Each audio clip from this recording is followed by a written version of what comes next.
go for a drive.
Welcome back everybody, Carmen here, and I am excited to share with you that we have purchased a piece of property. It's about 5 acres and it neighbors our current farm, so it was just an obvious purchase for us, and I have a vision for it. My husband is completely on board with me using it for flowers, whatever I envision it to be. So I'll share with you my thoughts. It's not 100% in my mind what I'm going to do, but I have a general idea, and I'll share that with you. But today we are getting started doing some cleanup on the property. So I'm going to take you all along for that journey. Got my father-in-law over here. He's got a skid steer, so we're going to do some cleanup with that. My dad has a track loader, so we'll get that over here and do some work with that, and we'll get the backhoe over here as well. So we'll show you what we are doing, but first let me kind of give you a rundown of what the property looks like. It's about, I don't know, about 8:30 in the morning, so it's a beautiful day, a bit nippy, but it's okay. The sun's shining, so I'm all for that. So this is just a front view of the property. It's a gorgeous piece of property. And then in the very back, there's a cool old barn. You can see it there. It is pretty run down, but as they say, the bones are good. I would like to restore that at some point. This is definitely a multi-year project, and this is the property on the other side of the fence. We already own all of that. And this is kind of the corner lot. It was an old homestead. My brother-in-law and sister-in-law owned it previously, and they were finished with it. She's a photographer, and there's a couple of old trucks she would use in her photographs. When they said they wanted to sell it, the light bulb immediately went off in my mind because it has so much potential. So here's another view of it. It's just gorgeous. There's some additions on this side and on the back of the barn. Those we're pulling off. We're just going to keep the main structure. Get in the barn. But yeah, you can see here would have been where they put the animals in, put their heads. Show you here. This is all oak. I mean, it's just as solid as it can be. Let's see how these pull up. Maybe they put their heads in, and then they'd lock them in there and probably milk them. And here you can see the trough where they would clean the barn, and then it would just go on out to the outside. You can see the oak here. It's in excellent condition on the inside of the barn.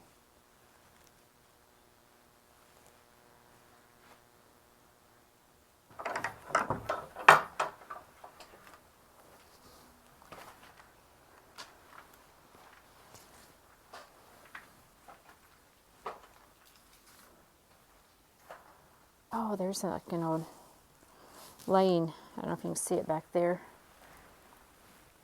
box where hens would lay their eggs.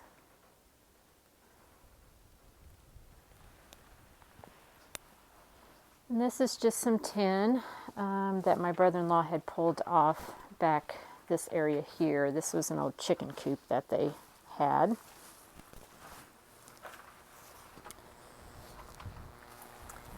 There's the chicken coop. These old barns and stuff that you come across, they're usually just have so many little treasures in them. You just never know what you'll find. You know, back then they saved everything because they never knew if they would need it, and they didn't have the money to just run back to Target or Walmart, wherever, and get what they needed. It's amazing. So cool. I'd been in the barn before, but hadn't really explored it. Let's go look at the loft. It's really cool. So this is the loft of the barn. It's just so cool. Up there you can see the railing that they would have used to, I guess, move the hay, would be my guess. Oh, sorry. This is pretty cool.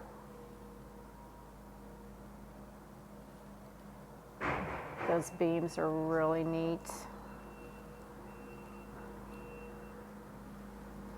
You can see the vines growing in. We've got to get all that tore out. Just a lot of elbow grease coming up in through there.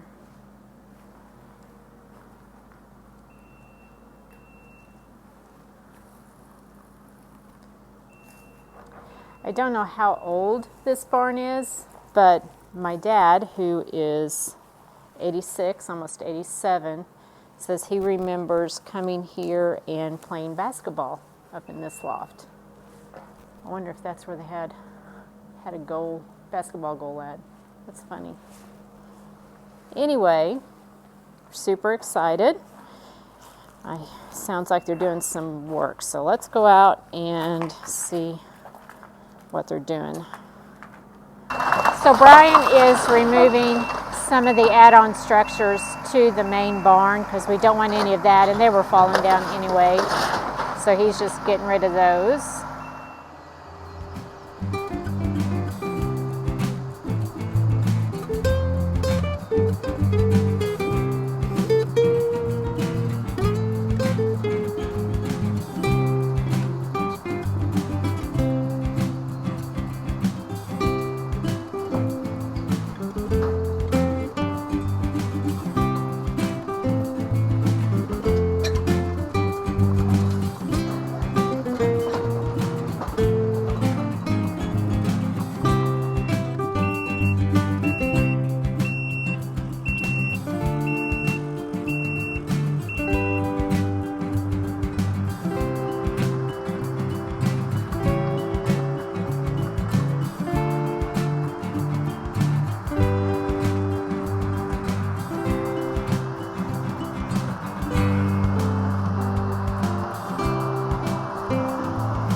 So as far as my vision for this place, back before I ever started doing the flower farm, I always wanted a place where people could just come and enjoy the beauty of flowers. And I think what I'm going to do is I'm going to do a peony farm that is open to the public. That's kind of the broad vision. I don't have all the details worked out. As you know, peonies take 3 to 4 years before they are ready for you can cut blooms off of them. So I have 3 to 4 years to figure out the details. Any thoughts you all have, put them down in the comments. I would appreciate that. Any advice, anything that you would like to see. If you were going to take a day trip to a flower farm or peony farm, what are some things that you would like to be able to see or do. There is a strawberry farm that is located just across the hall, or so to speak, from me, and I think the flowers would be a great complement to the people coming and picking their strawberries, because they'll all be in bloom about roughly the same time. I may even add maybe lavender for after the peonies, and then dahlias after that, then maybe do some type of fall flowers like sunflowers, that sort of a thing. I don't know, I'm wide open at this point, but definitely the peonies. Definitely the peonies. They're coming. The goal is to get them in. You probably can't hear me at all because of the backhoe. The goal is to get those in the ground this fall. So hopefully we'll have the majority of this done by then. Still looking at exactly where I want to put them at. So that's where we're at, and I will take you all along for this journey, and I'm excited. All right, that is going to conclude it for this video. I'll keep y'all updated as things happen, and until next time, see you then. Bye.